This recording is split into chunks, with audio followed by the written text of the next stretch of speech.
All right, my butterflies, we are back again for another touching and informative interview. Today we have Dr. George Ackerman, and we're going to be talking about Parkinson's awareness and his, movement and his just touching drive to, keep his mom's story alive. So, Dr. Ackerman, I just want to let you go ahead and introduce yourself and tell the people a little bit about who you are and what you're doing to keep your mom's memory alive. Thank you and your listeners. Your time means a lot to me. Basically, I've been an advocate my whole life, but I fell into the world of caregiving. You don't take a course on it, but my mother had Parkinson's disease for 15 years. Before that, I actually worked I'm still an attorney in Florida and Washington, D.C., and I became a police officer in 2006 and really wanted to help people that didn't have a voice or just kind of lost in the system and not because of their own, cause. So I was lucky enough to study and did my PhD and became a professor. But my dissertation in my area of advocacy is in aiding African American mothers who lost their loved ones due to murder in South Florida. So I've done advocacy my whole life. I've switched, obviously, to the world of Parkinson's awareness when, unfortunately, my mother passed on 1/1/2020 due to the disease. She had it for 15 years, but I didn't really get too involved till the last 4 years. She never really wanted to share a lot of her, I guess, what the disease did do. She didn't want to burden the family. So I heard of the word Parkinson, but I didn't have any clue, like most, unfortunately, unless you're affected by it. And that's why I Mm. do what I do today as an advocate, because I want to change that. I think she would still be here next to me, and I wouldn't have to do all this advocacy if she was still here. But because the disease is fairly new but growing so rapidly. There's about 1 million people in the US and 10 million around the world. And now it seems to be growing so quickly that there's more and more and more people getting it, or neighbors, or families, or, community. And it really just, changes someone's life and those people around them and the community. So until we find a cure, I probably won't rest, even though some days it's not easy because, again, I might have lost my mother, but I have met so many incredible people, that, like you actually, that inspire me to keep pushing until we find a cure. Yeah, I appreciate that. Yeah, my life was actually also touched by Parkinson's. My nephew's father, he had Parkinson's, um, and he was relatively young, probably in his 50s. And he recently passed this past year. So, we don't really know how long he had it before it really just kind of, you know, affected his life to the point where he couldn't work and things of that nature. So it's definitely a message that does need to get out. So like I know you were saying how like your mom was really trying to be a mom. Sounds like she was trying to protect her babes, from all the things and keep symptoms to herself. So like what was her life like before you knew and before her symptoms became apparent? Yeah, she was always independent. She lived alone. She raised me and my brother as children alone. So my parents were divorced. I'm from New York originally. We Mm. moved to South Florida in '95, and if it wasn't for her, and I don't think I'd be the man I am today or have the success that I've had. She was always right by my side, whether it's police academy, law school, every single step of the way. 3 master's degrees. I don't think I would have accomplished any of that because she always told me never give up and keep Mm. fighting. Today, advocacy, she would have said, don't do any of this, spend your time with your family. But she didn't raise me to do that. And there's so many people still in need that need us literally talking right now. Because if we just reach one person out there, we might have changed the Mhm. world. I'm sorry to hear that you and your family had to go through this. But even after this, maybe we could talk. But I'd love to share your journey too. We started at togetherforsharon.com, or just me, it's not we. But I started on the page a section for people in memory, so we never Okay. forget those who've lost due to Parkinson. My journey's there. But I really started all this stuff. We don't accept money. we don't accept anything except that people are never alone in this fight, and that's the most Mhm. important message today. That no one is alone. I felt alone as caregiver, and my Mhm. mother felt alone as a individual fighting the disease. So my dream is really just to reach more people so they know they're never alone. And I mean that is very important. With any illness, especially a chronic illness, isolation, loneliness, is one of the worst symptoms that people don't really talk about. Aside from the disease itself, and that mental health piece is so important. Um, and I love that fact that you have that memoriam there, so that we can always keep our family members with us, regardless of how they had to go or what have you. So what what is like what is one of your more happier memories of your mom? Like, whether it be during the time when she was ill or before. Yeah, I mean, one memory I love, which actually I don't know if I had it but when we met, but we just put out a book and it's called The Son's Journey. It's about in memory of my mother, and it's from Hmm. Parkinson's disease caregiver to advocate. But if you look at the picture, that was my mother and I when we were dancing at my wedding. And that was one of my favorite Oh, memories. Yeah. It's actually sometimes even hard to just look at because I remember, yeah. I wish she was still here, but that was the one moment that, Parkinson's might take someone and change them forever, but it can never take the memories. So that was our Hmm. dance. And I remember those few minutes of our life together.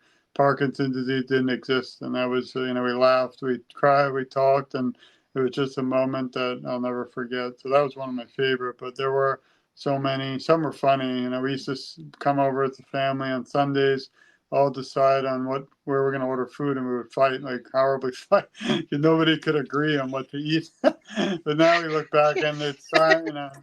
Now it's kind of silent. So I miss those kind of moments that are pointless Hmm. then, but now mean something. So there are a lot. The Some of the Yeah. things that Parkinson does is one of the first signs was she had a lot of stiffness in her left arm, but she was still able to, live independently. She still Hmm. drove. She saw her friends. She shopped. But the last 4 years, something happened. We're not sure what. Maybe they altered the medication too drastically, but she was really like on a downhill spiral. And that's when I took Hmm. over. And it was not easy because, as you said, as a caregiver, you don't take a class. You aren't really prepared. I'm not, a medical doctor, so even if I was, I don't think I could have done much with this disease, but it's a movement disorder, neurological, and it affects the gait. So Hmm. individuals when they walk, sometimes they are almost frozen. So their brain might be, or their mind is saying Hmm. to move, and their body's not allowing it. And as you know, and some out there might not, it also brings external tremors for some, like Mr. Michael J. Fox, the famous actor from movie like Back to the Future, who's a big time Hmm. advocate today for raising awareness and hope for a cure. Also brings things like dystonia and dyskinesia, which is the curling of the toes. So there's a lot of uncontrollable movements throughout the whole body, and it also leads to things like gut, stomach issues. She had a lot of stomach problems from the medicines, and Hmm. there's just a whole array of problems as it progresses. People lose the ability to speak and write, and just basically an array of things that we never want any of our loved ones or anyone to have to go through.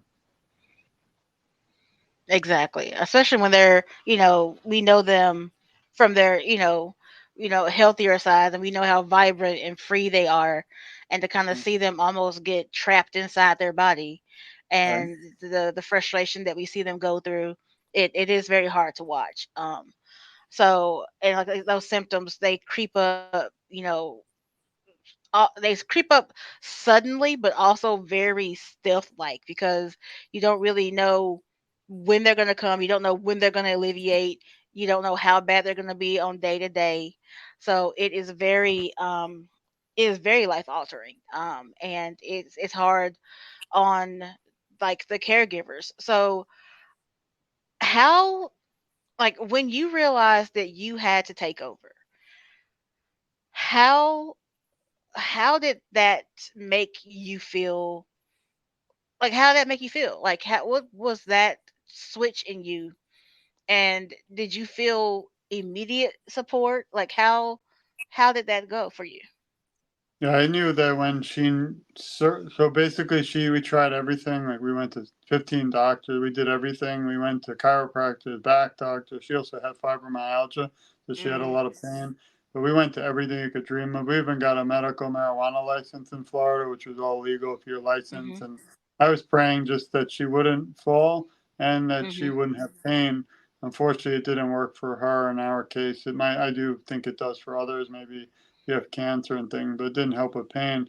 So I knew that I had to almost in my brain try anything I could think of, and I didn't want to regret anything. So I knew I was up for a yeah, challenge. The problem is, there's no cure.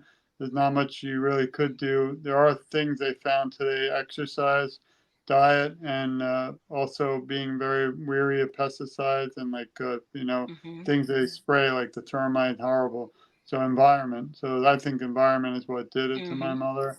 We're not 100% sure. They don't believe it's genetic, but there are people I've interviewed who have had it in their family for generations. So it's very interesting, but we don't have a cure yeah, yet. So it was very tough because I would sit there and she would ask me, when is this going to end? The not our life, because we were told by many doctors that you don't die of Parkinson's, you die with it. But she was a young 69, so, and she had no other medical issues at all. So, there were times where I was sitting next to her and she was asking me, what's going to happen next, and I couldn't answer. I never lied.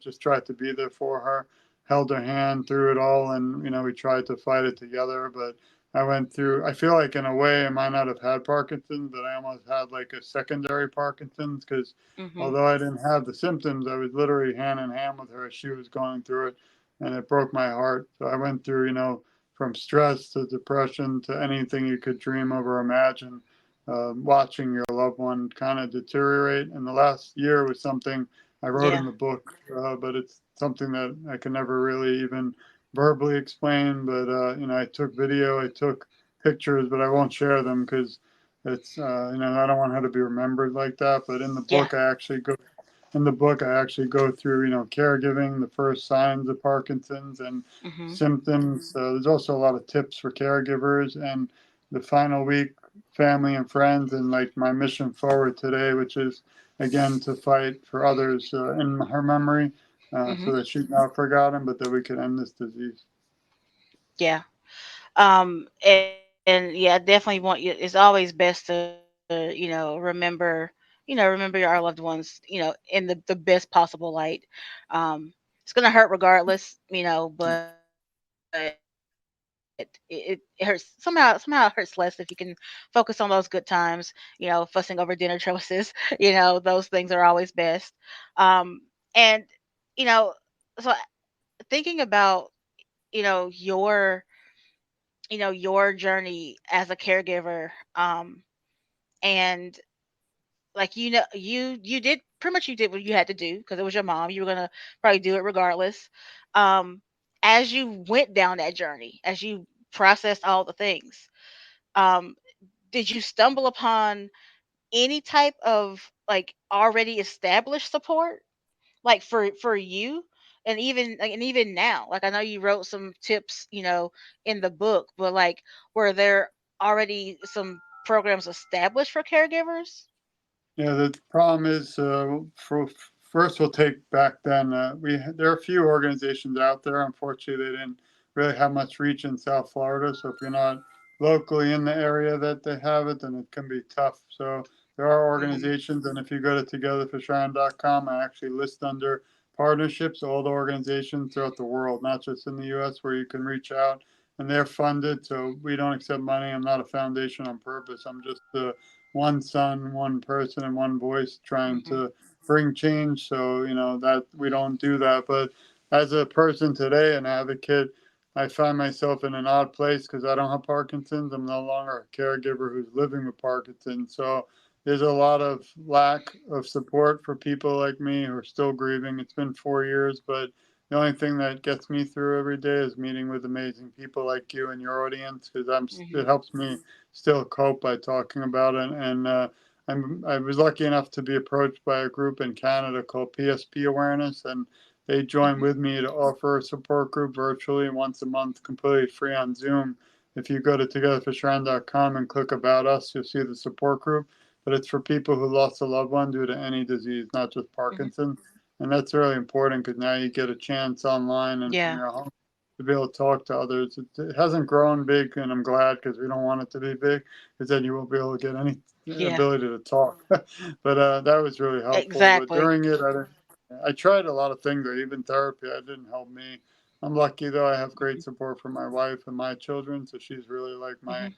rock or my support. But I did feel alone. I didn't think that there were many people out there. There were like a phone number thing, but that's not the same unless it's the Yeah. problem is too the Parkinson's, like every journey is so different.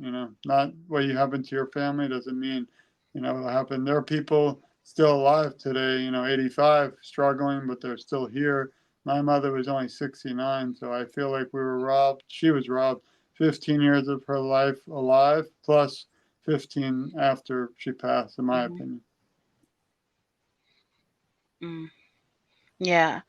And you make a really good point because it's almost like there are like we hear a lot about because I know like there are support groups or there are certain support systems in place for active caregivers, as they call them, people who are caregivers of someone who is currently alive and dealing with whatever condition. However, once that person passes on, it it appears to be almost as if, oh well, okay, you know sorry for your Yeah, loss, and then that's that's a just it. big That's a big problem, and actually, I wrote a third book on it. I'm not publishing it yet. It'll be a year or two, but it's actually going to be in memory of all those we've lost due to Parkinson's. And I think if we brought back, the 10, 20 million families that lost someone due to Parkinson's into the picture today, we probably would have been closer to a cure. But because a lot of these organizations, and they're all great, but they don't want to hear about end of life or someone passing from the disease, and that's a problem. We have a beginning, Hmm. middle, and end of life, but for some reason, the end of life people don't want to talk about. If they did talk about it Yeah. and plan, and they could probably save a lot of stress and also havoc, really chaos afterwards. And I don't even get to. I might do a lot of these, and I have my own show, but I don't even get asked a lot to speak publicly, even though I'm a professor, lawyer, and I've spoke around a million times to other like in criminal justice. But I think it's because even the book, there's a chapter I tell people to skip because it's tough to read, and people who are living with Parkinson's, some of them in a way it's like watching a scary movie. You want to know what it's going to happen, but you don't, so you stay away. So You don't really want it's to, not yeah. for every. But I think that my message is rare and important. I'm the only one, and I did research in the world for some reason that's a son who wrote a book that lost their mother due to Parkinson's, which is shocking. This should be more than just me. And if I'm wrong on that, feel free to email me. But there's nothing like it out there. Hmm. And I didn't want to write a book. I don't Exactly. want to do. I mean, I and don't want. and I mean, death. Yeah, I mean, and yeah, I mean, who wants? I mean, no one wants to be in this position. No one Right. wants to have to do this, but seeing the gap and the feelings that you have gone through and are still going through and still trying to process. Yeah. And I mean, birthdays come up, special occasion dates come up, um, and there's still trauma and there's still things that you yourself need to be, cared for during that time. Yeah.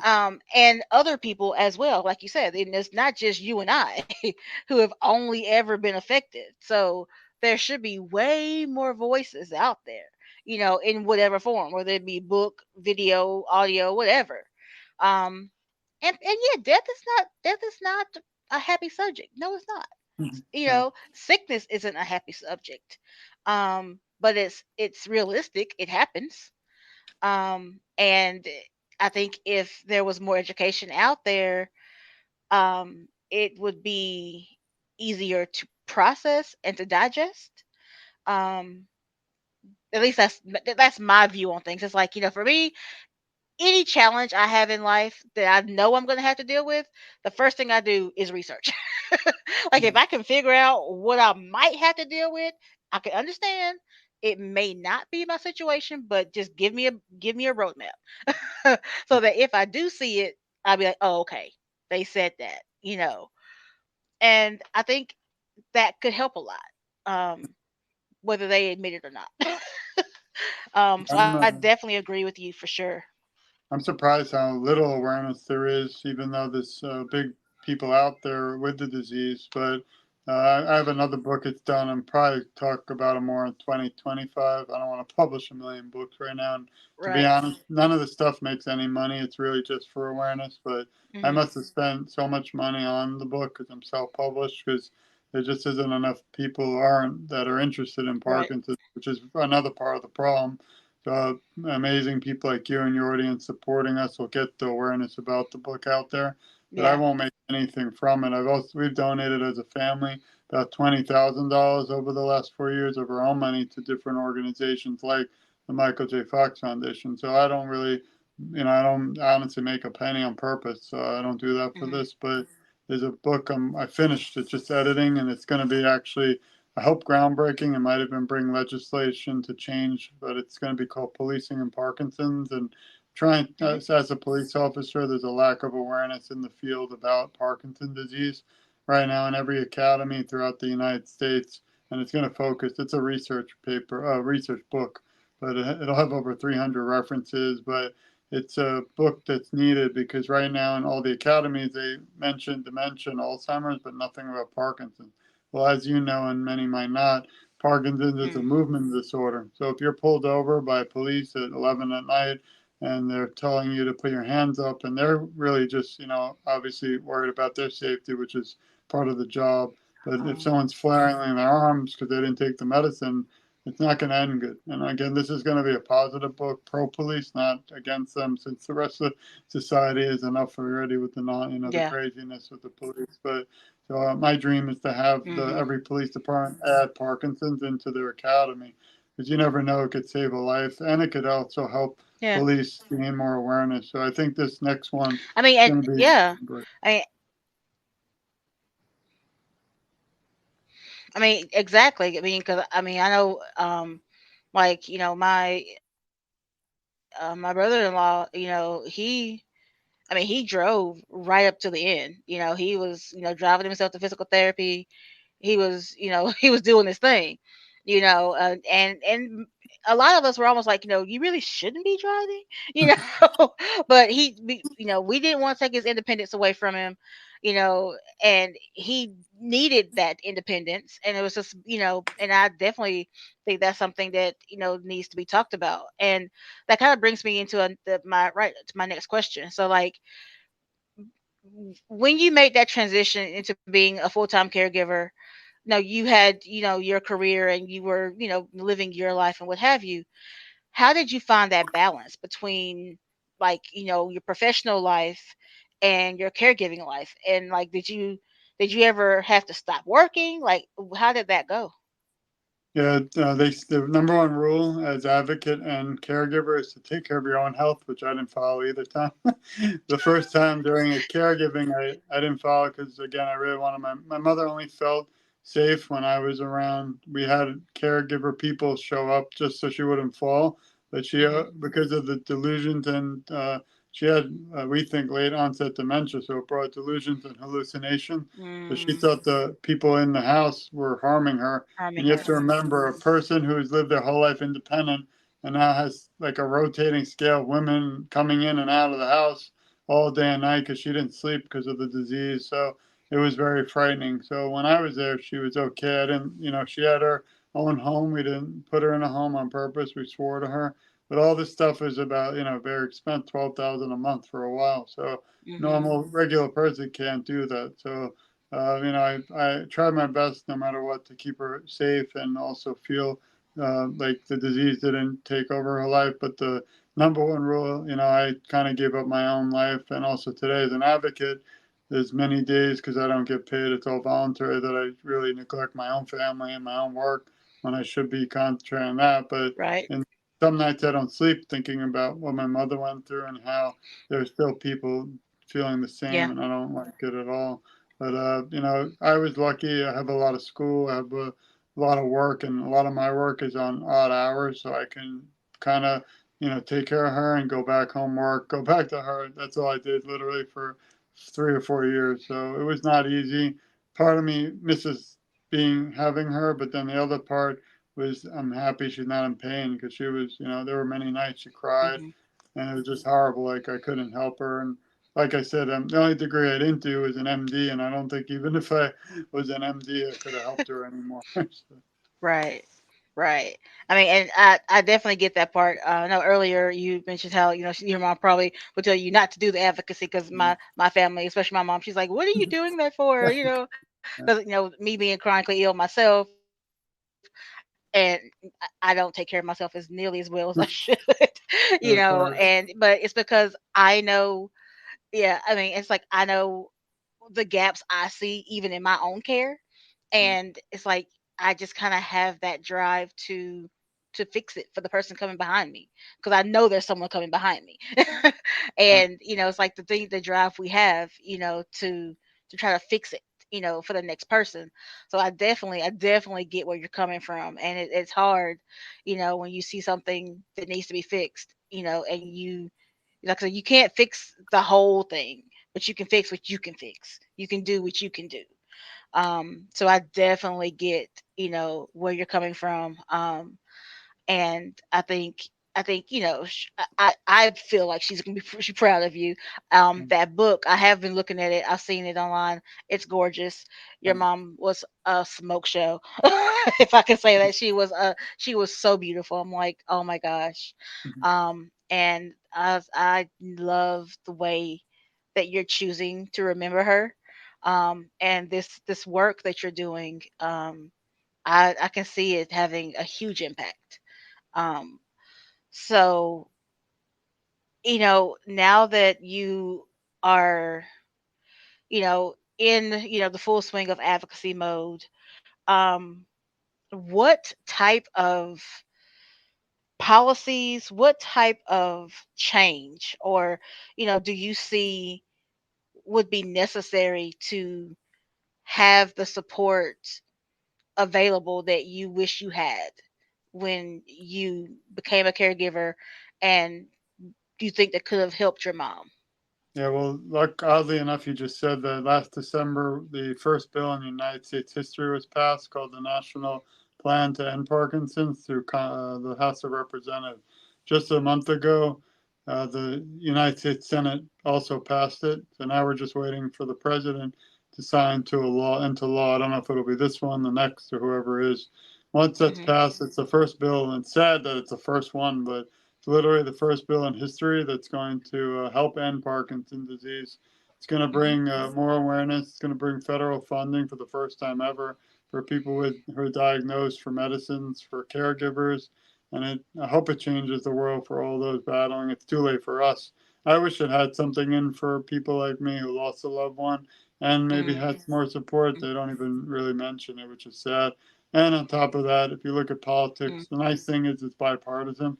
There's no wacky fighting over. There's no everybody wants to end the disease, but the thing is, once a law is Right. passed, as an attorney and professor in political science, doesn't mean it's going to be implemented properly. So now the next journey is, implementing it. So we still have a long way to go, but definitely looks up that now the government has passed the bill and they all are aware now of, Parkinson's. I had the honor to interview United States Senator Rick Scott in Florida about the bill, and U.S. Representative Paul Tonko from New York, who was one of the ones who spearheaded the bill through the House. So it was really an honor to speak to them on our show, and that was great. But there's still, again, so much more work to do, and just you got to Mhm. keep fighting. And some days I want to stop at least for a day, and I just don't. I mean, I had the three major back surgeries.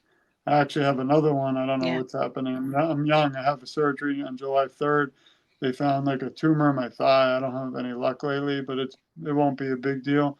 Mm. But even from the Yeah. hospital bed, but if you watch, I'll be live from the hospital bed advocating for Parkinson's cure. Okay. Even though I Yeah. have a health I have my own health, but to me, my health is maybe Yeah. a little pain, but there to me the disease is much worse. So I want to Mhm. end I want to end Parkinson's. Yeah, I hear you, and yeah, I mean, I will definitely, I'm definitely following you on Instagram, so Thank I definitely hear you. I'll be definitely tuning in.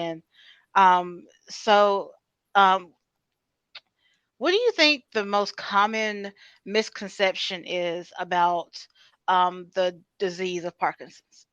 The biggest one, which again, I feel like these questions are incredible. So I'm commending you because they're really important. The number one thing I think about a lot is that we used to have a misconception that Parkinson's is an elderly man disease, which is not true. Mm, Parkinson's, as you said, can actually, it's called young onset. So people can have it at 30 and on, mhm, like Michael J. Fox and a lot of friends I've made in the Parkinson's community. Also, a big issue now is women with Parkinson's. I interviewed someone lately just the other day who was pregnant with a baby with Parkinson's, and it's fascinating to learn all of that because I'm a mm, guy and a man.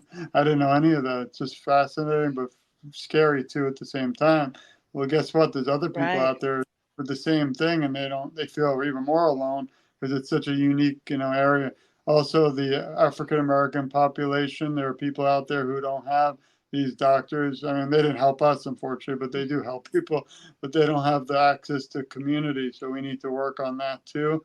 All different, right, whether it's my wife is Cuban, so the Hispanic population, same thing, they need access. So there's a lot of things in society we need to work on. And even caregivers need, also more support. If we have a minute, I could read mhm, one little section of my book on page 70, just so yeah, you can see what Parkinson does. The last year of my absolutely. Go mother's ahead. life, yeah, the last year of my mother's life, they kept a journal, which I never did in my life, but it really brings you right into the world of what was happening, the good, the bad, and ugly. So on June 11th, 2019, 8 a.m., my mother called very upset and cried that I shouldn't forget her and I should take her out of her place and to my house. She believes people are harming her.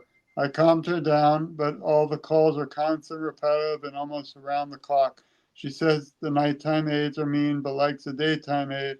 Yesterday she loved the nighttime aide and hated the daytime aide. So just a little bit of insight to see what it's like to Wow. be a caregiver plus also a person with Parkinson's. At some point, not everyone has delusions and hallucinations. So like I said, it's very unique and different for each person.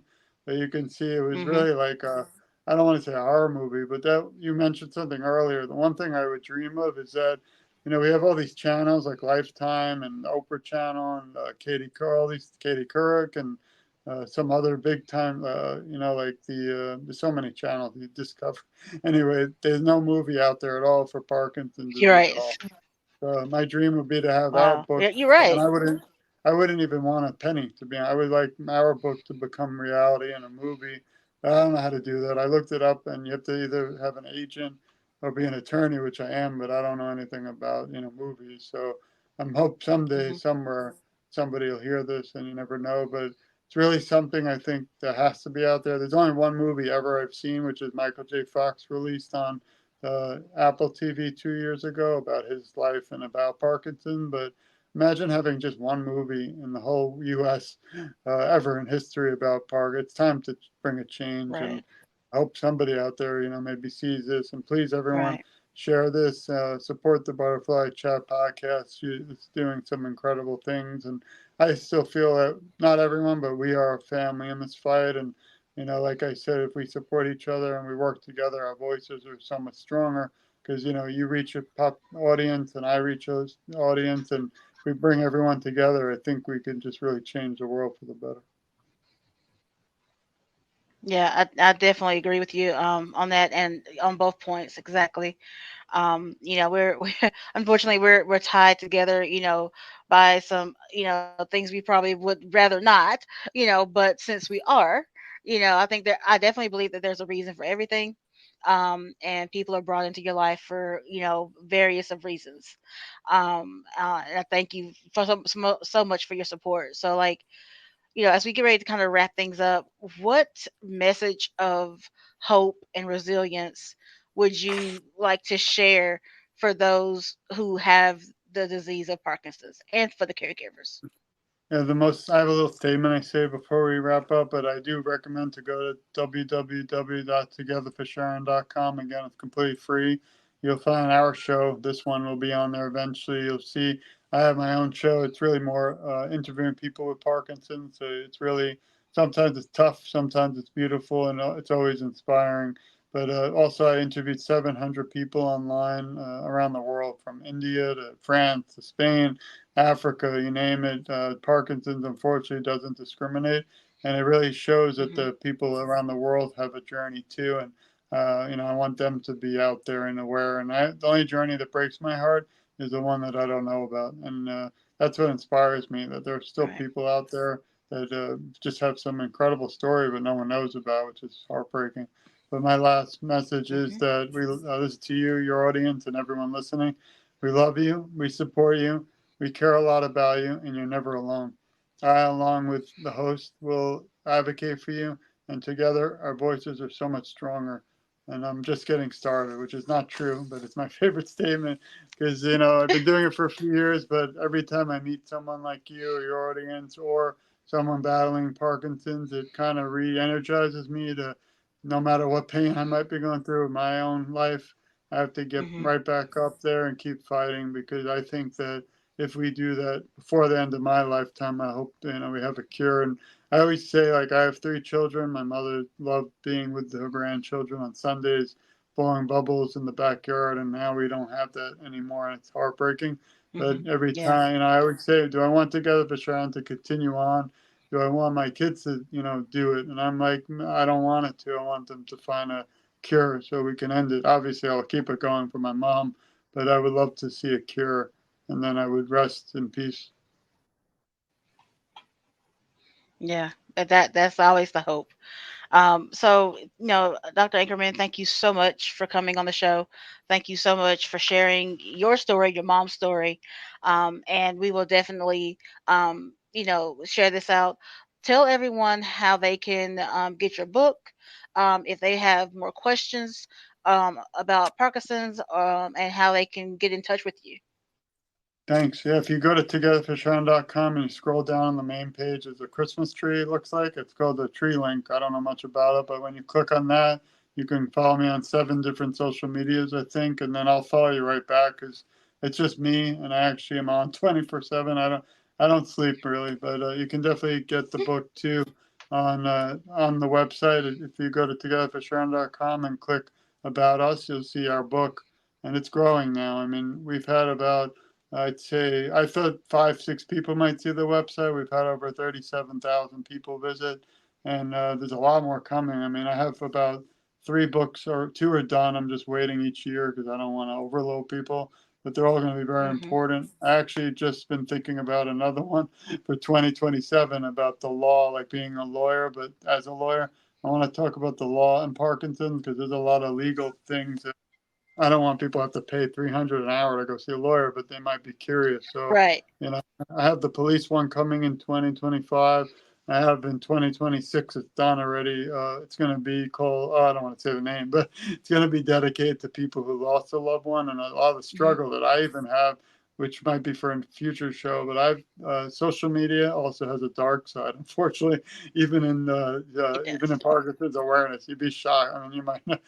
So I'm going to talk about. It's going to be a controversial book, and one that I've had some interesting run-ins that people, even in the community, that aren't really supportive, which is sad. So I'm going to break the Yeah. glass ceiling on that one, and I'm always thinking. I actually wrote a little, started writing a book, and I don't know if I'll ever finish it, but it would be more like a fiction, like kind of one of those sci-fi things, and it's like one character has Parkinson, but not about Parkinson's, but because just that there's not enough stuff, for it's really sad there's nothing for Parkinson. So I'm trying to just use my education, leave a little bit of a mark before my time is up, and Yeah. Get things without your out. support and everybody out there, I wouldn't be able to do it. And again, as like you, we do this voluntary, and I don't want anything. So it's like I have to actually prove sometime, shockingly, in 2024, that this is literally, I don't want anything. I mean, imagine having to say that. Like, we don't accept money. I Right. don't accept anything. I just want to know you're not alone. But